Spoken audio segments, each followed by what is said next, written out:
So it's Advanced Server-Side Scripting Lesson 3. Just a quick reminder that if you are interested in writing the Microsoft Azure Fundamentals exam, that we have some vouchers which would save you about $120. And so I'm going to submit the list of exam requests. So far, I think about a dozen students have said they're interested in doing the exam. So I'll maybe submit this spreadsheet early next week. So add your name and student number if you are interested. And once we figure out, I think we should have enough vouchers based on the numbers for everybody here who's interested.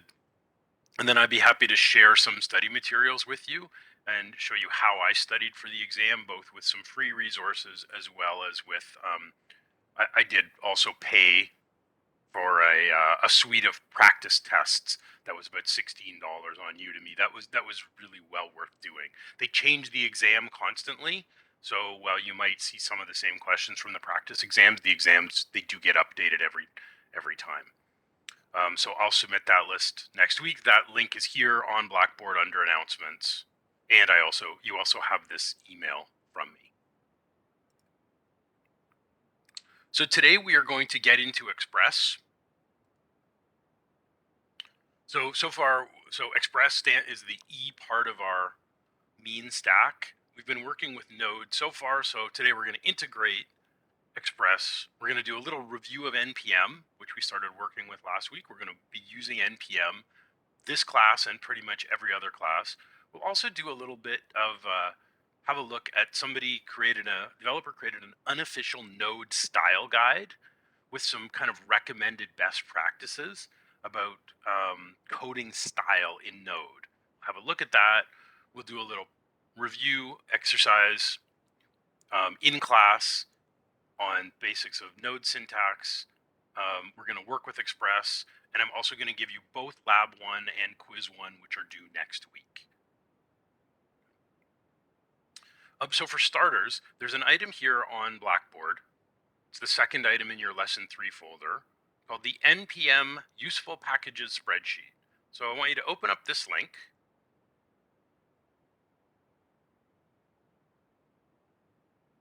All right, and Jake is already ahead of the game, which is great. Thank you, Jake. So here's what I want you to do. I want you to go and find one NPM package that you think might be useful when you're working with Node. And if that package is already listed in the sheet, go and find another one. And then I want you to add your name, the name of the package, and a little explanation of what that package does. So together, we'll have this useful reference as you're working on assignments later on. You have a useful reference of some of the most common and useful NPM packages. So I'm going to pause the recording and give you about 5 minutes for this. And then we can come back and have a look at what you found. If you are doing the lesson asynchronously, then you can add to the spreadsheet when you're watching the lesson. Okay, so let's have a quick review of what you came up with so far. So Jake found ESLint, which is extremely useful for, as Jake said, checking basically JavaScript syntax. So adding ESLint in our project is going to help us do that. Our code editors will do it, but ESLint is a really useful tool. Colton found bcrypt, which has to do with encryption, hashing, for example, allows you to determine how many times a password is crypted. Yep. Matt found Lodash, which is working with arrays and strings, manipulating objects. Chris found Vue, so a front-end framework, largely for single-page applications. So yet we can incorporate a Vue front-end through its NPM package. Ralph found NodeMon, which I think we've already used in class, right? So it watches our Node apps for changes and automatically restarts when changes occur. So if you haven't added to the list, I'd like you to do so on your own time, please, or if you're watching this lesson not live, so that we've got a bit of a kind of a glossary, a list of useful packages that you can go back and refer to really easily through the course.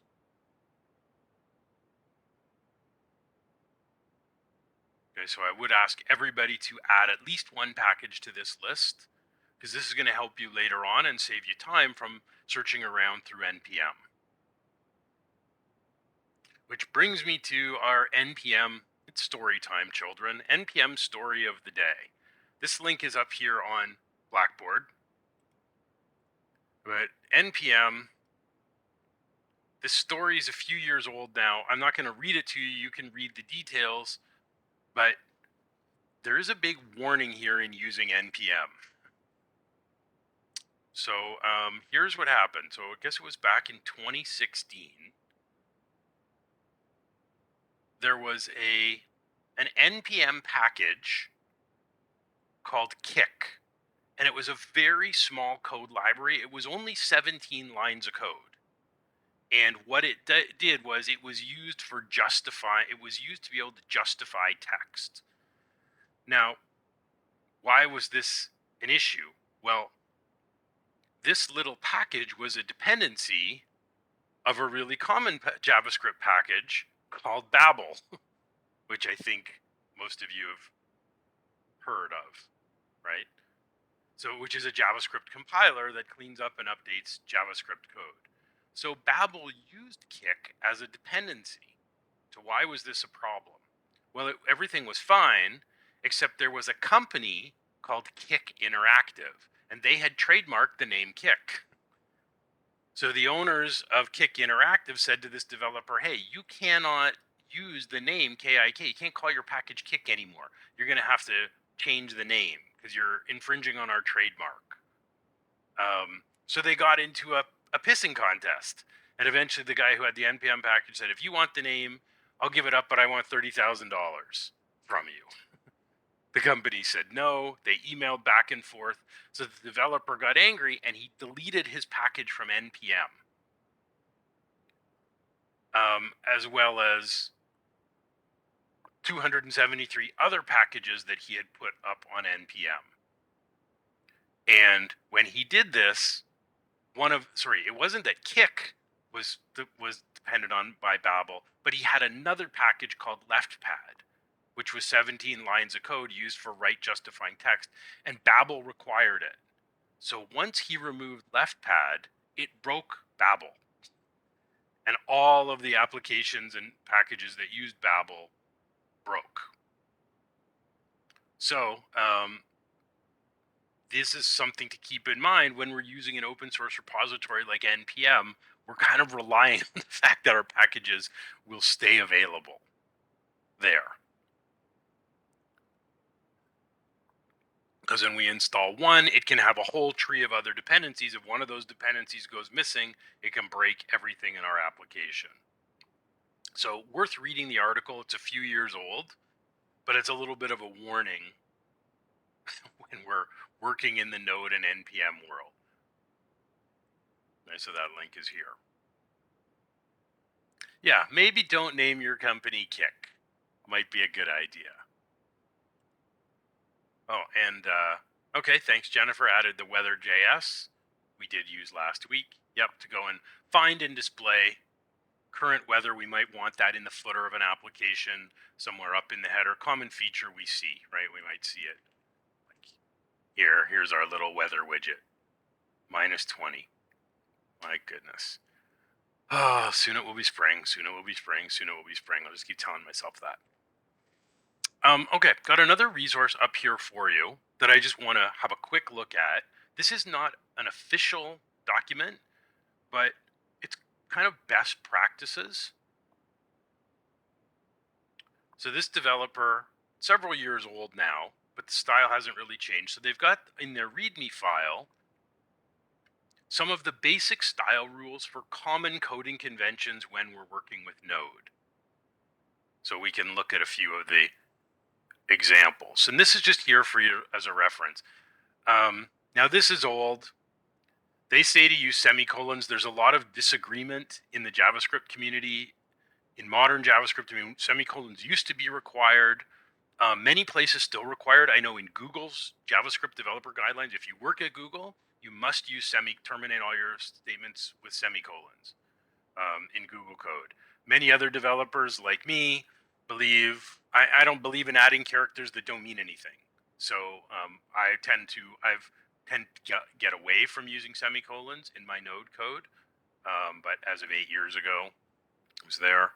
Typically, around strings in Node, we use single quotes rather than doubles, unless we're creating JSON values. Our opening braces, curly brace, go on the same line as our statement, but the closing brace goes on its own line.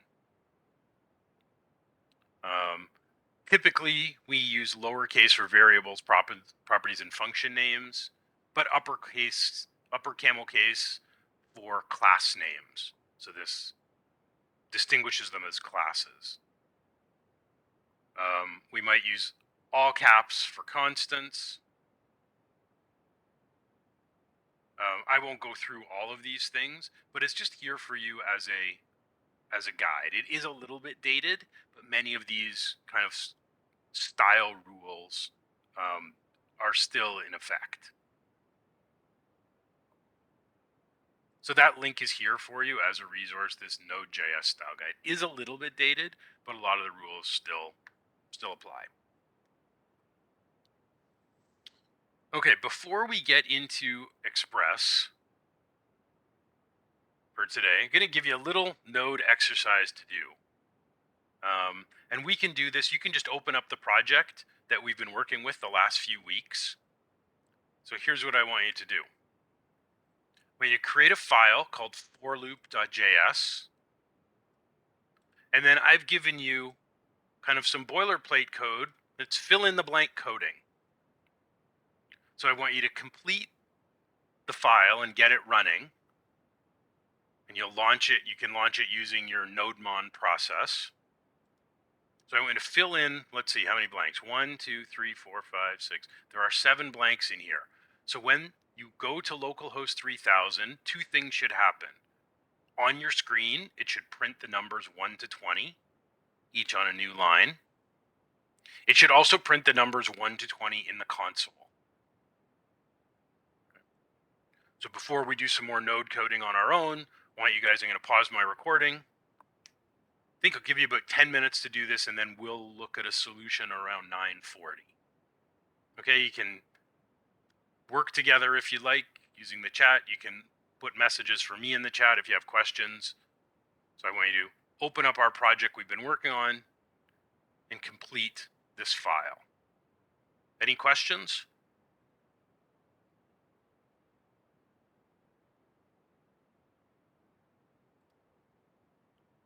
So I'll give you about 10 minutes for this, and then we'll review it. So we've had about 10 minutes to work on our fill-in-the-blank coding. If you're doing the lesson at home asynchronously, then I want you to try to go through this as well. Okay, let me just turn on the chat window. So let's just go through this one line at a time. How about line 1? What do we need? What should go in? Thank you, Colton. Right. So we are going to replace that first blank with the require function. So this links in our HTTP module that comes with Node. And then our second blank, line 4. What should go on line 4 after our write head function?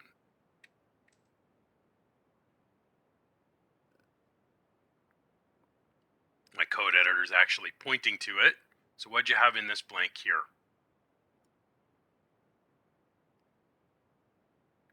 Okay, so we'll write a 200, which is an HTTP status for OK.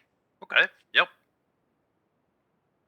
So now we've got just a simple for loop with JavaScript. How about line 6? What would go inside the round bracket but before our I?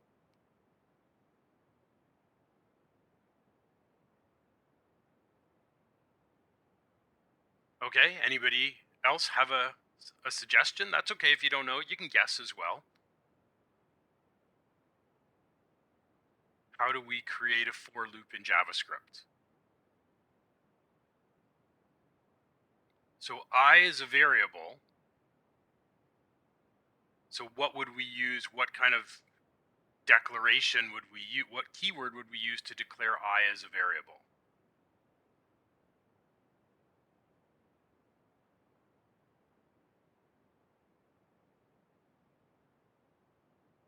What keyword do we typically use? Okay, yes. So in this case, it would have to be let.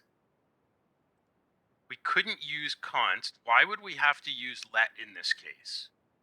Normally we declare variables with either let or const. What's the difference between the two of them?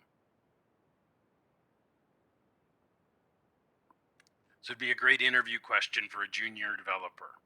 What's the difference between let and const in JavaScript? We can declare a variable with either one. Right. So in this case, right, const, so which one would we use here, let or const? If we're looping, yeah, that's right. We need to use let because I is going to change, right? We're going to loop through and change it. We're going to increment by 20 times. So up here, I mean, our HTTP variable, here we could use const if we wanted to, because this isn't going to change. But we know this value is going to change.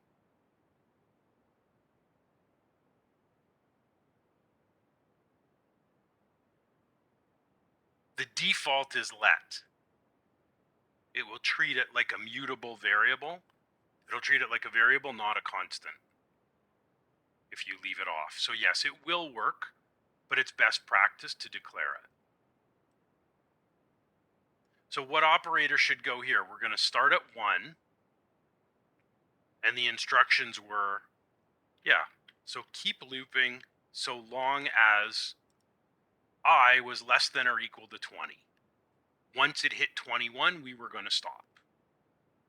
And we're going to do plus plus. So each time around the loop, we're going to add 1 to I. So it'll start at 1, it'll loop 20 times, incrementing by 1 until we get to 21, and then it's going to stop. Okay, so on line 7, what are we going to do?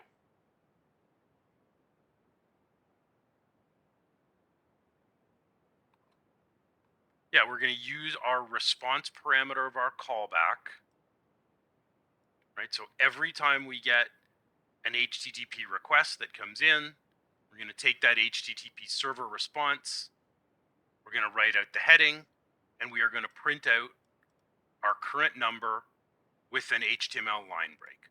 We're also going to log it to the console. So then what would we need on line 12? After we're done looping, we're going to call .end on some object or variable. Yeah, that's right. Thanks, Colton. We're going to close the response. And then what goes in here? When we call listen, yep, thanks, Ralph, right? We're going to put in the port number, which by default is going to be port 3000. So there's our complete code. We can try this out now. If I just run nodemon -for loop, and I can leave off the extension, doesn't matter.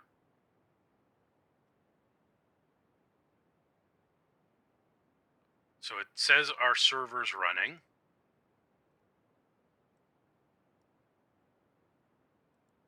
And now if I go to localhost 3000, we get the numbers 1 to 20 in the browser, as well as in the console.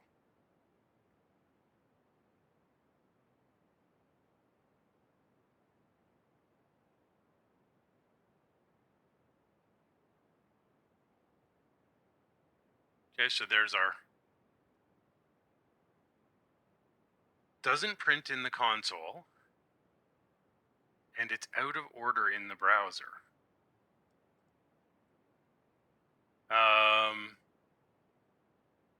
Okay, now Colton, you said you were missing the let declaration here, correct?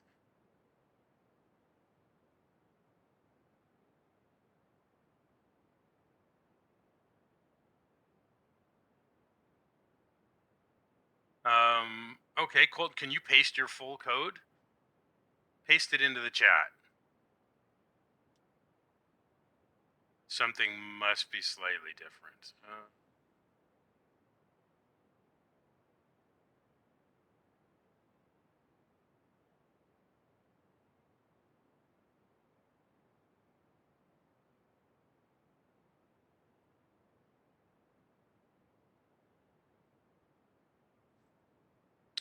Okay, let me just try that.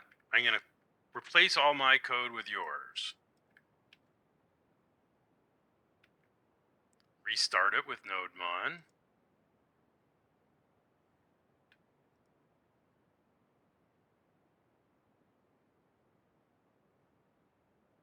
Okay. Your code works fine for me. I will have to think about why that is. Interesting. View the source in your browser.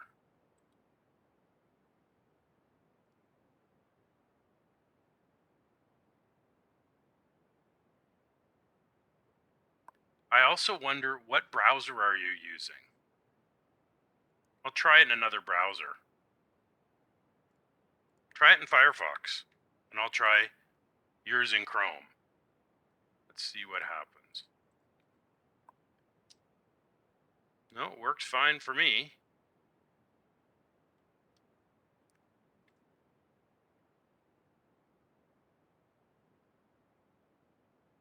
I have to think about why. I'm not sure. We may have to look at it after, offline.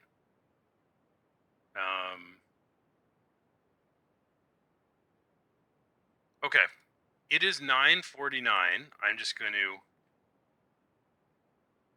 stop my server here. I will upload this file to GitHub. So this was our for loop.